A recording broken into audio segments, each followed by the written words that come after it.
প্রার্থিতা নিয়ে পঞ্চম দিনের আপিল শুনানিতে ৭৪ আবেদন মঞ্জুর। নির্বাচনকালে সম্পূর্ণ নিরপেক্ষ থাকবে সরকার, বললেন প্রধান উপদেষ্টা। নির্বাচন ঘিরে আইনশৃঙ্খলা পরিস্থিতি নিয়ে শঙ্কা বিএনপির, শান্তিপূর্ণ করতে পুরোপুরি প্রস্তুত সরকার, বললেন স্বরাষ্ট্র উপদেষ্টা। গুম খুনের অভিযোগে সাবেক সেনা কর্মকর্তা জিয়াউলের বিচার শুরুর আদেশ। জুলাই গণহত্যার আলামত স্মৃতি জাদুঘরে প্রদর্শনের অনুমতি। এবং ঢাকা সেন্ট্রাল ইউনিভার্সিটি অধ্যাদেশ দাবিতে রাজধানীতে শিক্ষার্থীদের বিক্ষোভ, অবরোধে চরম ভোগান্তিতে নগরবাসী।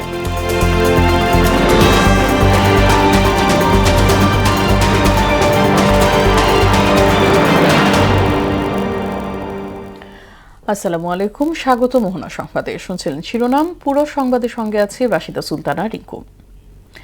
নির্বাচন ভবনে আপিল শুনানির পঞ্চম দিনে ১০০টি আপিল শুনানির বিপরীতে ৭৪টি আবেদন মঞ্জুর করেছে ইসি। নামঞ্জুর হয়েছে 18টি আর স্থগিত রয়েছে 8টি আবেদন। এদিন রিটার্নিং কর্মকর্তার মাধ্যমে যাচাই বাছাইয়ের বৈধ হওয়ার পর করা চ্যালেঞ্জ মঞ্জুর হওয়ায় প্রার্থিতা হারিয়েছেন বাংলাদেশ সুপ্রিম পার্টির এক প্রার্থী। এমআর আসাদের রিপোর্ট। ত্রয়োদশ জাতীয় সংসদ নির্বাচনের মনোনয়নপত্র ইস্যুতে রিটার্নিং কর্মকর্তার সিদ্ধান্তের বিপরীতে আপিল আবেদন চলছে নির্বাচন ভবনে। আপিলের পঞ্চম দিনে ১০০টি আবেদনের শুনানি হয়। এতে প্রার্থিতা ফিরে পান বেশ কয়েকজন। আমার 1% যে পেপারসগুলো নথির সাথে শামিল না থাকায় পরবর্তীতে আমার নির্বাচন আমাকে অবৈধ ঘোষণা করে হয়েছে। আমার আপিল করেছি। আজকে 7 সদস্য বিশিষ্ট অ্যাপিলেট বোর্ড আমার আপিল অনুমোদন করেছেন। ইনশাআল্লাহ আমি নির্বাচনে অংশগ্রহণ করতে পারবো। 1% ভোটারের যে ইস্যুটা, এটা অনেকে আসলে বড় বড় যে দলের একটা প্রভাব থাকে, সেই ভয়ে অনেকেই দিতে চায় না। প্লাস হচ্ছে আমাকে সমর্থন করছে, আমার জন্য দোয়া করছে, বলছে আমাকে ভোট দেবে, কিন্তু ওনারা সিগনেচারটা দিতে চাচ্ছে না। পরবর্তীতে জমি জমা নিয়ে কোনো প্রবলেম হতে পারে বা ঋণ খেলাপি কোনো ইস্যু তৈরি হতে পারে। আমার এই রিটার্নটা দাখিল না করার কারণে বাতিল করা হয়েছিল। আলহামদুলিল্লাহ আজকে আমরা আপিল করার পরে আজকে আমাদের মনোনয়ন বৈধতা ঘোষণা করা হয়েছে। তবে প্রার্থীর বৈধতা চ্যালেঞ্জ করা আপিল মঞ্জুর হওয়ায় প্রার্থিতা হারিয়েছেন কুড়িগ্রাম ৪ আসনে বাংলাদেশ সুপ্রিম পার্টির প্রার্থী। দ্বৈত নাগরিকত্ব ইস্যুতে 2টি আবেদন স্থগিত রেখেছে ইসি। নির্বাচনী রিটার্নিং অফিসার কর্তৃক ওনার মনোনয়নপত্র গ্রহণ হওয়া সত্ত্বেও একজন প্রার্থী তার মনোনয়নপত্র চ্যালেঞ্জ করে নির্বাচন কমিশনে আপিল দায়ের করেছেন, কথা বলে যে তিনি দ্বৈত নাগরিক এবং সেটার জন্য তার প্রার্থিতা বাতিল চেয়েছেন। আমরা বিএনপি প্রার্থী ব্যারিস্টার কামরুজ্জামানের পক্ষে নির্বাচন কমিশনে দীর্ঘ সময় আইনি যুক্তি উপস্থাপন করেছি। ভোটারের তালিকা বেশি দেওয়া হয়েছে 287টা, এবং এমনকি আপনাকে দেখা দিতে পারবো যে ওনাদের ইমপিন অর্ডারও ভুল আছে। আপিল আবেদনের শুনানি চলবে 18 জানুয়ারি পর্যন্ত। এই 4 দিনে আরও 3 শতাধিক আপিলের শুনানি হবে। এমআর আসাদ, মোহনা সংবাদ, ঢাকা। 12 ফেব্রুয়ারি নির্ধারিত সময়ে ত্রয়োদশ জাতীয় নির্বাচন ও গণভোট অনুষ্ঠিত হবে বলে ফের জানিয়েছেন প্রধান উপদেষ্টা অধ্যাপক মোহাম্মদ ইউনূস। অবাধ, সুষ্ঠু ও উৎসবমুখর পরিবেশে ভোট হবে উল্লেখ করে তিনি বলেন, নির্বাচনকালে অন্তর্বর্তী সরকার সম্পূর্ণ নিরপেক্ষ থাকবে। মঙ্গলবার রাতে যুক্তরাষ্ট্রের 2 সাবেক জ্যেষ্ঠ কূটনৈতিক অ্যালবার্ট গম্বিস ও মর্স ট্যান রাষ্ট্রীয় অতিথি ভবন যমুনায় সৌজন্য সাক্ষাতে গেলে এসব কথা বলেন প্রধান উপদেষ্টা। নির্বাচন ঘিরে ভুয়া খবর ও পরিকল্পিতভাবে বিভ্রান্তি ছড়ানো হচ্ছে জানিয়ে অধ্যাপক ইউনূস বলেন, গণতান্ত্রিক প্রক্রিয়ায় পরবর্তী সরকারের হাতে ক্ষমতা হস্তান্তর করা হবে। ভোটের প্রস্তুতির খবর।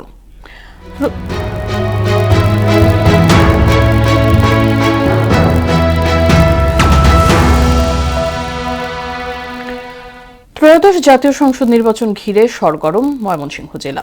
বরাবরই এই জেলার রাজনীতি উত্তাপ ছড়িয়েছে জাতীয় পর্যায়ে। এবার মূল প্রতিদ্বন্দ্বিতায় মাঠ কাঁপাচ্ছেন বিএনপি, জামাত, এনসিপি সহ স্বতন্ত্র প্রার্থীরা। এই নির্বাচনে তরুণ ভোটাররা গুরুত্বপূর্ণ ভূমিকা রাখবে বলে মনে করছেন সংশ্লিষ্টরা। রুবায়ত বাপ্পির প্রতিবেদন, জানাচ্ছেন আফরিন পপি।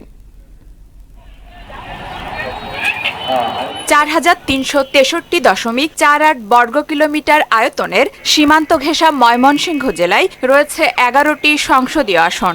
জেলায় এবার মনোনয়নপত্র দাখিল করেছিলেন 94 জন প্রার্থী। যাচাই বাছাই শেষে নির্বাচনে লড়ছেন 65 জন প্রার্থী। কৃষি নির্ভর ময়মনসিংহকে বলা হয় রাজনীতির উর্বর ভূমি।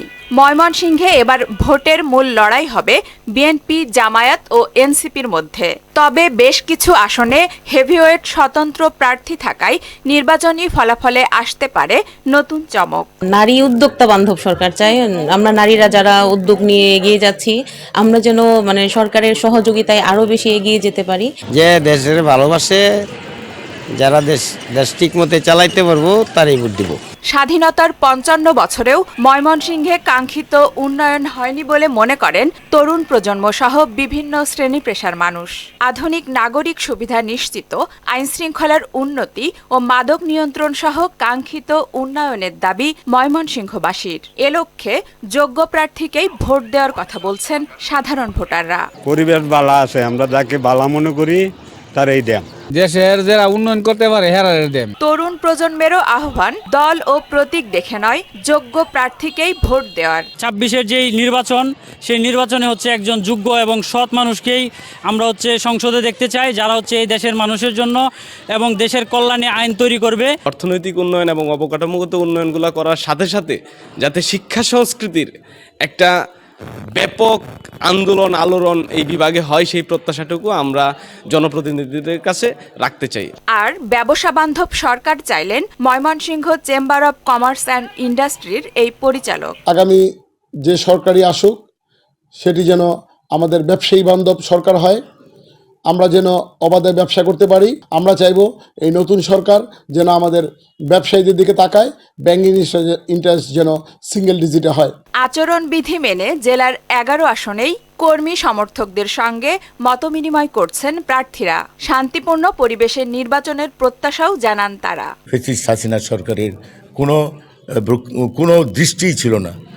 আমরা এই ভঙ্গুর রাষ্ট্রকে, আমার এই প্রিয় এলাকাকে সমৃদ্ধশালী এবং স্বয়ংসম্পূর্ণ করার জন্য আমি আশাবাদী। আমরা মনে করি বাংলাদেশের স্থিতিশীলতার স্বার্থে একটা নিরপেক্ষ গ্রহণযোগ্য নির্বাচন আমাদের দরকার। প্রশাসন সে বিষয়টা তারা নিশ্চিত করবে বলে আমরা মনে করি। আমাদের অঙ্গীকার হচ্ছে ৭১-এর চেতনায় একটা বাংলাদেশকে, যে ২৪-এর যে আকাঙ্ক্ষা সেটা বাস্তবায়ন করা। আমরা সম্প্রীতির একটা বাংলাদেশ চাই, আমরা দুর্নীতিমুক্ত একটা বাংলাদেশ চাই। উৎসাহ উদ্দীপনার সাথে নির্বাচন অনুষ্ঠিত হবে বলে আমরা আশা করি। পূর্বের সার্বিক উন্নয়নে আমরা ভূমিকা রাখার চেষ্টা করব, বিশেষ করে রাস্তাঘাট, শিক্ষা প্রতিষ্ঠান। ৬০ লক্ষাধিক জনসংখ্যা অধ্যুষিত ময়মনসিংহের ১১ আসনে এবার ভোটার ৪৭,১৩,৬২২ জন। এর মধ্যে পুরুষ ভোটার ২৩,৭৫,৭৩২ জন এবং মহিলা ভোটার ২৩,৩৭,৮৫২ জন। এছাড়া তৃতীয় লিঙ্গের ভোটারও রয়েছেন ৩৮ জন। আফরিন পপি, মোহনা সংবাদ। নির্বাচন ঘিরে আইন শৃঙ্খলা পরিস্থিতি নিয়ে শঙ্কা প্রকাশ করেছেন বিএনপির স্থায়ী কমিটির সদস্য মির্জা আব্বাস। দুপুরে নয়াপল্টনে দলীয় নেতাকর্মীদের সঙ্গে শুভেচ্ছা বিনিময়ে এই কথা বলেন তিনি। দেশের বিভিন্ন স্থানে মবক্রেসির পাশাপাশি কিছু প্রার্থীর উস্কানিমূলক বক্তব্য পরিস্থিতিকে আরও ঘোলাটে করছে বলে অভিযোগ করেন মির্জা আব্বাস। আলাদা অনুষ্ঠানে স্থায়ী কমিটির সদস্য আমির খসরু মাহমুদ চৌধুরী বলেন, রাষ্ট্র পরিচালনার সুযোগ পেলে ব্যবসা খাতকে আরও সহজ করবে বিএনপি। তানজিদ ভুঁইয়ার প্রতিবেদন। বুধবার রাজধানীর নয়াপল্টন এলাকায় দলীয় নেতাকর্মীদের সঙ্গে শুভেচ্ছা বিনিময় করেন বিএনপির স্থায়ী কমিটির সদস্য মির্জা আব্বাস। এ সময় নির্বাচন ঘিরে আইন শৃঙ্খলা পরিস্থিতি নিয়ে শঙ্কা প্রকাশ করেন তিনি। আমি নিজেও খুব শঙ্কিত, কারণ কয়েকদিন আগেও আমাদের একজন কর্মীকে হত্যা করা হয়েছে এবং গতকালও বোধহয় একজনের উপরে আক্রমণ করা হয়েছে। প্রার্থীদের উস্কানিমূলক কথাবার্তায় কান্না দিতে ভোটারদের প্রতি আহ্বান জানিয়ে মির্জা আব্বাস বলেন, অন্য প্রার্থীর নামে বদনাম ছড়ানো ভালো রাজনৈতিক সংস্কৃতি নয়। আর কিছু কিছু প্রার্থী নিজেদেরকে তুলে ধরতে গিয়ে অন্য প্রার্থীর বদনাম করছে, যেটা নাকি নির্বাচন আচরণ বিধিমালার লঙ্ঘন। উস্কানিমূলক কথাবার্তা বলছে যাতে আমরা একটু ইরিটেট হই, যাতে একটা কোনোরকম ঘটনা ঘটে। তো আমাদের নেতা কর্মীরা অত্যন্ত সুশৃঙ্খল, শান্ত এবং তারা কোনোরকম উস্কানিতে পা দেবে না। ভোটারদের বিভ্রান্ত করতেই ব্যালটে ধানের শীষ প্রতীককে ভাজের মাঝখানে রাখা হয়েছে বলেও অভিযোগ করেন তিনি। উদ্দেশ্যমূলকভাবে করা হয়েছে যাতে ব্যালট পেপারটা কনফিউজিং হয়ে যাবে। এটা ঠিক না করে ব্যালট পেপার কোথায় যাওয়াও ঠিক না। আমি আশা করব নির্বাচন কমিশন এটাকে দিকে সুদৃষ্টি দেবেন এবং যাতে বিষয়টা পক্ষপাতমূলক না হয় এটা যেন তারা চেষ্টা করেন। এদিকে রাজধানীর ৩০০ ফিটে বিজিএপিএমে আয়োজিত এক প্রদর্শনীর উদ্বোধন অনুষ্ঠানে স্থায়ী কমিটির আরেক সদস্য আমির খসরু মাহমুদ চৌধুরী বলেন, বাংলাদেশে ব্যবসার জন্য লেভেল প্লেইং ফিল্ড তৈরি করা জরুরি। We can live up to it. আপনারা তৈরি হন এটার জন্য, আপনারা ক্যাপাসিটি বিল্ডিং করেন।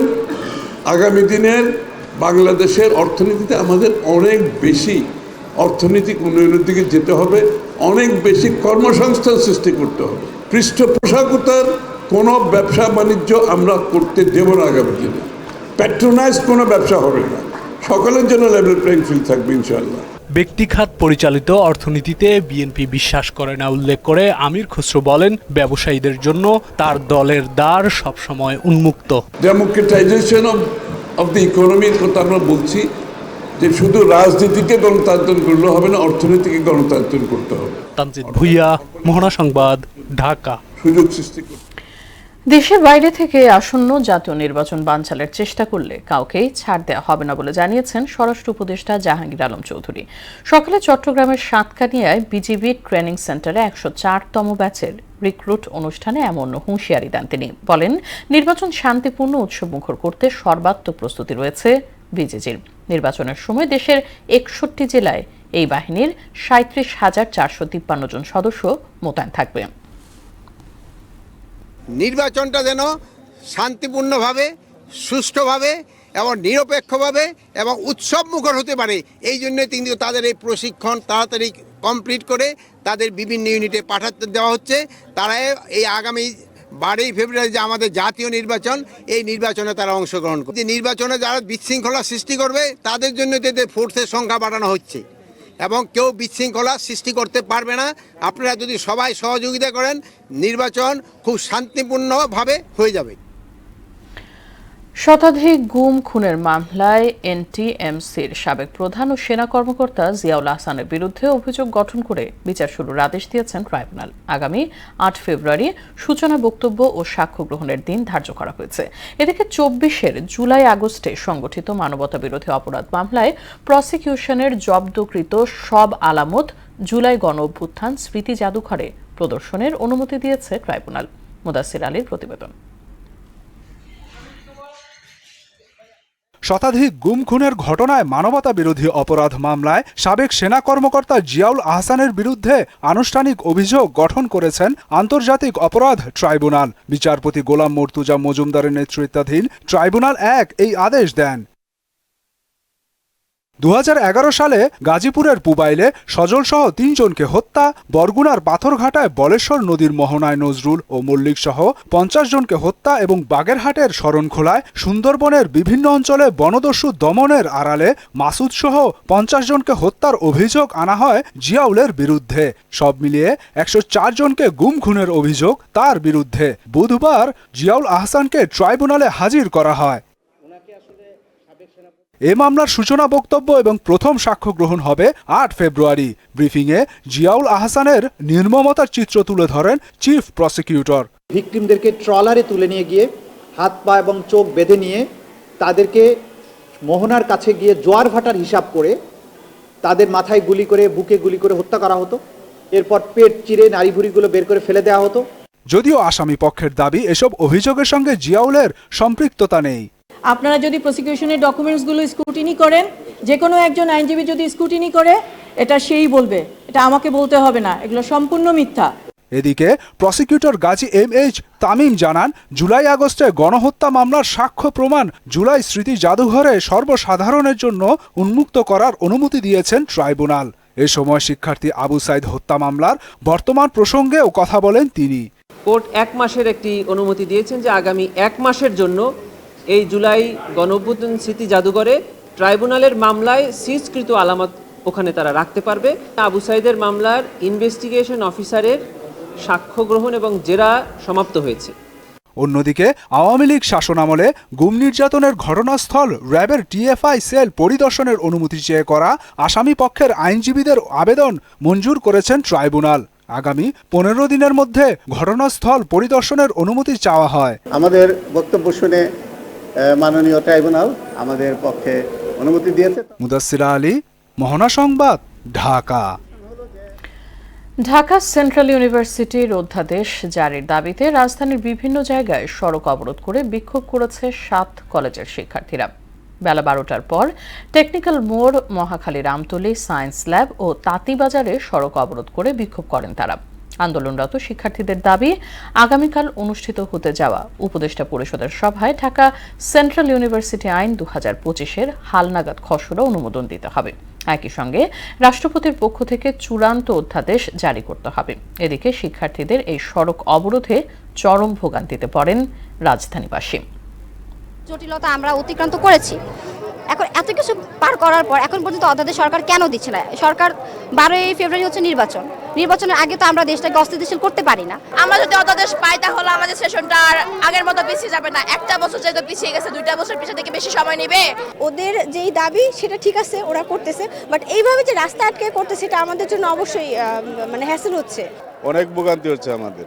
হ্যাঁ, ওই জায়গায় হাইটা আসা লাগে। যেমন ভোগান্তির তো শেষ নাই, এখন কত দূর হেঁটে যাওয়া লাগে। ইমারত নির্মাণ বিধিমালা সঠিকভাবে প্রতিপালন না হওয়ায় ভূমিকম্পে ঝুঁকি বাড়ছে বলে মত দিয়েছেন বিশেষজ্ঞরা। ঝুঁকি এড়াতে শক্তিশালী বিধিমালা সহ 10টি সুপারিশও করেন তারা। সকালে ডিআরইউতে অ্যাডাব ও ক্যাপসের যৌথ উদ্যোগে আয়োজিত ভূমিকম্প শীর্ষক সেমিনারে এসব কথা বলেন বক্তারা। বিশেষজ্ঞরা বলছেন, সঠিক পরিকল্পনা আর সমন্বিত উদ্যোগই পারে একটি শক্তিশালী নগর ব্যবস্থা গড়ে তুলতে। সুরাইয়া মুন্নির প্রতিবেদন। ঢাকায় ভূমিকম্পের বাউন্ডারি প্লেট না থাকলেও মারাত্মক ঝুঁকিতে রয়েছে তিলোত্তমা এই নগরী। 2023 সালের একটি জরিপ বলছে, শুধুমাত্র পুরান ঢাকাতেই 8.5 লাখেরও বেশি ভবনকে ঝুঁকিপূর্ণ হিসেবে চিহ্নিত করা হয়েছে। এমন বাস্তবতায় অ্যাডাব ও ক্যাপ আয়োজন করে ভূমিকম্পের জীবন ও সম্পদ রক্ষায় করণীয় শীর্ষক সেমিনার। উঠে আসে ঝুঁকি মোকাবেলায় ভূমিকম্প পূর্ব ও পরবর্তী প্রস্তুতি নিয়ে নানা মতামত। ফায়ার সার্ভিসের সাবেক পরিচালক অবসরপ্রাপ্ত মেজর শাকিল নেওয়াজ বলেন, সিটি কর্পোরেশন সহ সংশ্লিষ্ট কর্তৃপক্ষের অনিয়মের কারণে ভূমিকম্প ঝুঁকি ক্রমেই বাড়ছে। একটা ডিজাস্টারকে ন্যাশনাল লেভেলে ইমার্জেন্সি অপারেশন সেন্টার থাকার কথা, সেটার জন্য জমিয়ে দখল করা হয়েছিল, সেটা হয় নাই। আপনি কেমনে একটা কোঅর্ডিনেশন কোলাবোরেশন করবেন? ইমার্জেন্সি অপারেশন সেন্টার তৈরি করা হয়েছে, সিটি কর্পোরেশন, ফায়ার সার্ভিস, যন্ত্রপাতি কিনা হয়েছে, কারণ ওইটা ওনার টাকা খরচ করে ফেলছে, লোক নাই, এটা দক্ষ কিন্তু কিছু নাই। আপনি যাই দেখেন, এখন ইউআস সিটি কর্পোরেশন, ইউআস জুডিশিয়াল মিনিস্ট্রি, ইউআস ফায়ার সার্ভিস যন্ত্রপাতি করছেন, বিল্ডিং করছেন, কিন্তু লোক নাই। পাশাপাশি ভূমিকম্পের মাত্রা নির্ধারণে উন্নত প্রযুক্তি সরঞ্জাম সহ গবেষণার অভাবের কথাও উঠে আসে সেমিনারে। পূর্ব প্রস্তুতির অংশ হিসেবে প্রশিক্ষণ বাড়ানো সহ 10টি সুনির্দিষ্ট সুপারিশ করেন বক্তারা। কন্টিনজেন্সি প্ল্যান মানে একেবারে আমার ব্যক্তিগত প্ল্যান থেকে শুরু করে রাষ্ট্রীয় প্ল্যান আছে কি করতে হবে, প্ল্যান যদি না থাকে তাহলে দূরে করব। যদি আমরা বুঝতে পারি এই জায়গায় এই মাত্রা ভূমিকম্প হওয়ার সর্বোচ্চ সম্ভাবনা আছে, তাহলে ওইখানকার বিল্ডিং কোড ওইভাবে তৈরি করবেন। রাষ্ট্র কোনো গোষ্ঠী দ্বারা প্রভাবিত হয়ে এই অপকর্মগুলো করছে এবং সাধারণ নাগরিক তাদের তো এই মাটির গুণাগুণ বোঝার কথা না। অ্যাডাপ চেয়ারম্যান আনোয়ার হোসেন বলেন, রাষ্ট্রের কার্যকরী পদক্ষেপই পারে ভূমিকম্প সহনীয় পরিকল্পিত নগরী গড়তে। রাজনৈতিক সরকারের দিক যখন তাকাই, তখন অনেকগুলো বিষয় আমরা জানি যে রাজনৈতিক সরকারের কাছ থেকে সম্ভব না। আমরা প্রত্যাশা করেছিলাম কেয়ারটেকার গভর্নমেন্টের সময় এই সমস্যাগুলোর সমাধান হবে। ভূমিকম্পের ঝুঁকি বিমার প্রসার সহ নিরাপদ গ্যাস এবং বিদ্যুৎ অবকাঠামো গড়ে তোলারও তাগিদ দেন তারা। সুরাইয়া মুন্নি, মোহনা সংবাদ, ঢাকা। টি-20 বিশ্বকাপে যুক্তরাষ্ট্রের স্কোয়াডে থাকা 4 পাকিস্তানি বংশোদ্ভূত ক্রিকেটারকে ভিসা দেয়নি ভারত সরকার। ভারতে অনুষ্ঠিত বিশ্বকাপ শুরু হতে বাকি মাত্র 3 সপ্তাহ। তবে টুর্নামেন্ট শুরুর আগেই বড় সংকটে পড়েছে মার্কিন ক্রিকেট দল। ভারতীয় সংবাদ মাধ্যম ওয়ান ক্রিকেট প্রতিবেদন অনুযায়ী ভিসা না পাওয়ায় 4 ক্রিকেটার হলেন আলী খান, শায়ান জাহাঙ্গীর, ঈশান আদিল এবং লেগ স্পিনার মোহাম্মদ মোহসিন। নিয়ম অনুযায়ী আইসিসি ইভেন্টে অংশগ্রহণকারী প্রতিটি দেশের খেলোয়াড়দের ভিসা নিশ্চিত করার আয়োজক দেশের দায়িত্ব। শেষ করব সংবাদ, তবে যাবার আগে শিরোনামগুলো আরও একবার।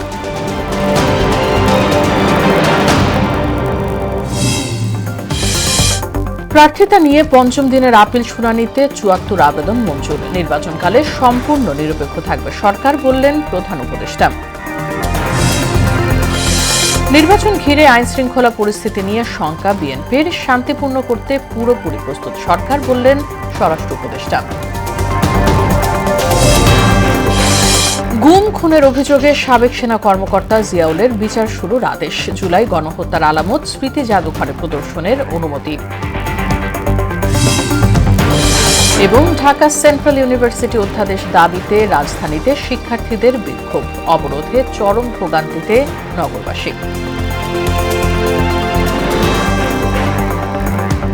এই ছিল সংবাদে। পরবর্তী সংবাদ রাত ৯টায়। এর আগে সন্ধ্যা ৭টায় দেখবেন সংবাদ এক নজরে। মোহনার সবশেষ খবর জানতে ভিজিট করুন www.mohna.tv। সংবাদ দেখতে পারেন ফেসবুক ও ইউটিউবে। সঙ্গে থাকার জন্য ধন্যবাদ সবাইকে।